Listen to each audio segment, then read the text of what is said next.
I'm Jeff Schumacher, co-founder of Pure Integrity Candles, and today I'm going to show you how to fix a candle with a buried wick. If you're a candle lover like me, you probably had this happen. You've been burning a candle that you love and you're halfway through it, and all of a sudden the wicks are buried and you're unable to light it. Well, I'm going to show you my technique on how to save that candle so you don't make a mess of it. As you can see here, this candle wick has been buried in wax. Now what I'm going to use here is a heat gun.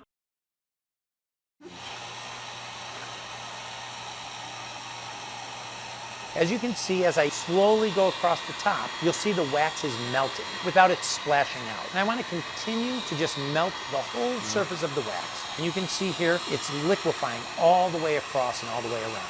At this point, once I feel I have enough wax liquefied, I'm going to just dump that wax into the garbage or into a paper towel. At that point, enough of the wick should be exposed in order to relight it. You can see how easy that is without making a huge mess. Now as I try to straighten out the wick and pull the wick up straight, if I feel I don't have enough wick exposed, you can continue to melt down a little bit more wax and then dump that off. And at that point, just straighten out your wick. You should have enough wick exposed that it will easily relight. And as you can see here, the wick relit beautifully and you have a beautiful candle that's going to throw amazing scent.